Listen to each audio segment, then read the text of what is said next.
So, tipping culture, right, is typically a round up type of thing unless you're sitting at a restaurant. How many of you can guess what are the markers of a restaurant? How do you know that you're trying to do this versus just rounding up for a bartender or you know, at a cafe? What are the things that you look for if it's a restaurant? Waiters. Waiters, potentially. What else? What was that? Etiquette. But I guess what are things that you could physically see that you would be able to like, oh, this is a restaurant, I need a tip of 10%. Yeah. Big tables. Big tables. There are big tables at tapas bars. So not big tables. What else? What are some things that you typically see like at a sit-down restaurant? A menu. There are menus. What else? They sit you down.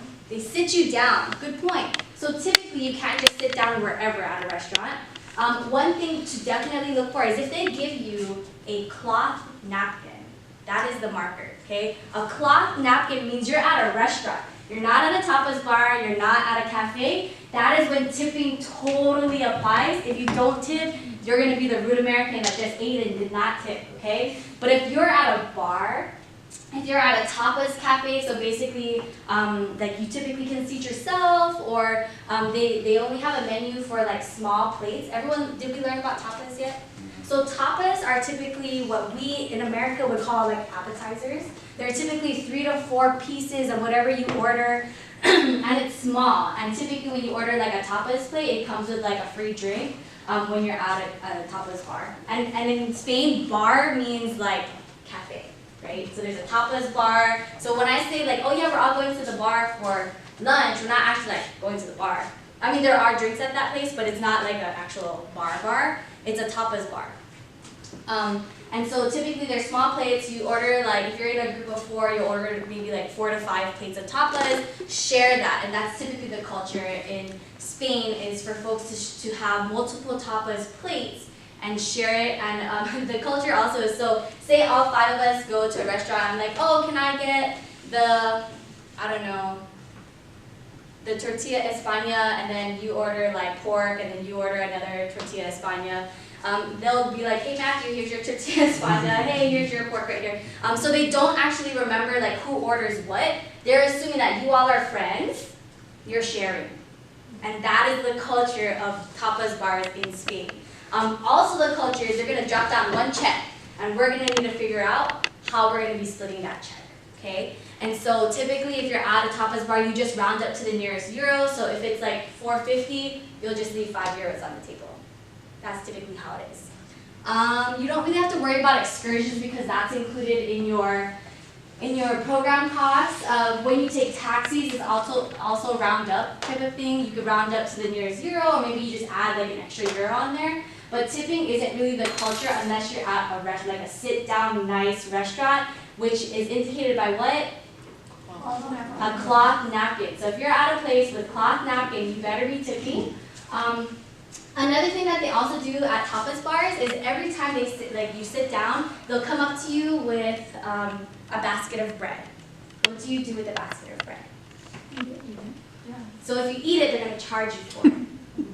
Yeah. So you're like, what? This isn't complimentary? No, it's not complimentary. So if you eat it, they'll charge you for it. They'll give you enough pieces of bread for everyone at your table to have one. And they'll, like, if you touch it, eat it, whatever, once they put it down and leave it, you're paying for it.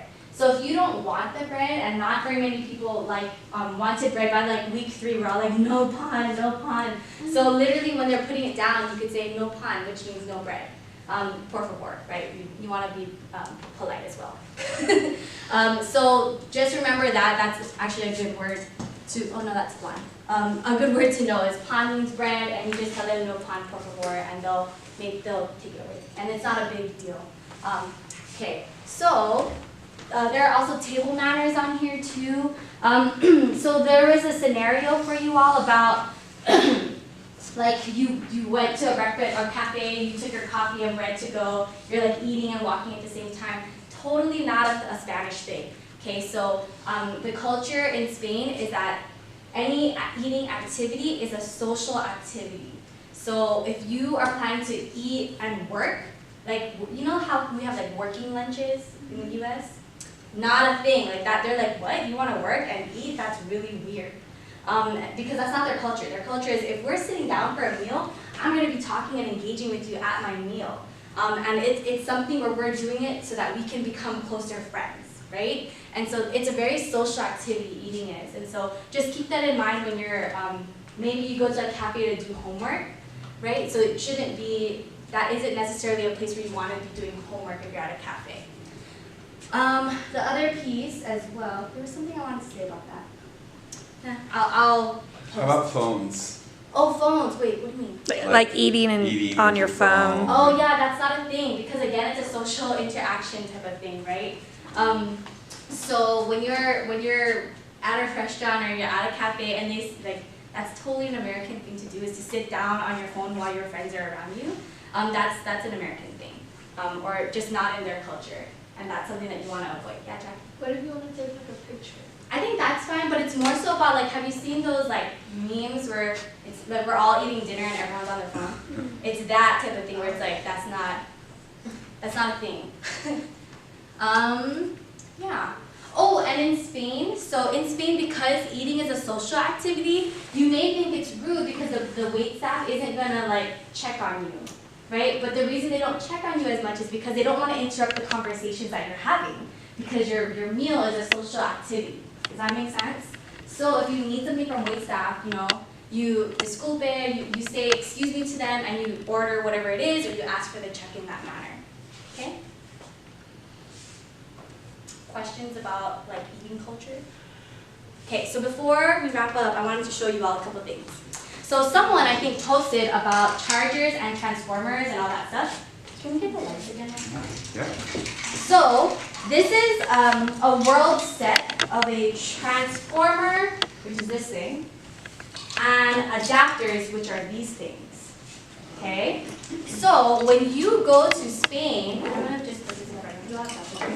When you go to Spain, does anybody know what the voltage is when we plug something into the wall? Yeah, what is it? Isn't it like because they're like electricity, like it's the power is different? Do you know what the power is? A lot less than ours. A lot more than ours. Yeah, so theirs is 220, right? Yeah, okay, so theirs is 220. Our voltage in the US is typically 110. So if you plug something in that can't take a 220 voltage, that will probably break or it may explode. So you don't want to do that, right? So this is a converter. This will convert the power from 220 to 110. Make sense? So when I plug this straight into the wall, this probably, I don't think this is, oh, this might be. This is, I think, a European adapter, but these adapter things, or sorry, this is an adapter, this is a transformer. This adapter goes on here so that you can plug it into the wall. Does that make sense? So this will get plugged into the wall, and then I can put my US outlet into this, okay? So for women, or for anybody actually who has a hair dryer, and you're like, well, it says that it takes 220 voltage. You need to change what it's inputting before you plug it into the wall, or else you won't just like burn up your hair dryer. You'll also probably take the power out in your apartment. Yeah, so you'll like the box, whatever the box is. Yeah. Question, Jackie, and then we'll go Gabriella. So how do we get those? You buy them. So yeah, I bought this at like Walmart, and they're fairly inexpensive. You can also buy them on Amazon. Mm-hmm. But this is something that you absolutely need. Literally, Sharon and I arrived, and Sharon's transformer broke on the first day. Yep. So these things are so easy to break, especially if maybe it's a little older, maybe if you bought like a cheaper one. So you want to buy one that maybe has some good reviews. I got this at Walmart and it's not broken. Like we used this the whole time we were in Spain and in Morocco. So this is the one that, so it's the 2-prong like this. This is what you'll need in Spain. It's this one. And this is what you'll need in Morocco. And if you buy a world set, you'll have all of these pieces. Oh yeah. So if you buy a world set, you'll have all the pieces. And this one's a really cool one because it tells me where I can use it. Yeah, it'll say what country is Yeah, on like each of the typically where you different use it. plugged so that it's really easy. Yeah. My computer charger has like the 3. Is there no 3? That's what this is. Yeah. Because it has a ground, Yeah, yeah. it So has that a one would go in there. Yeah. Yeah. But- So you need to make sure you buy yeah. the adapter that you know you'll need. Every So other. like, can you take an extension cord or like? Mm. So I mean, if you like take that an has all the extension cord. plugins? Like Well, so a obviously you surge need for your protector? charger, your laptop, like. Oh, Oh.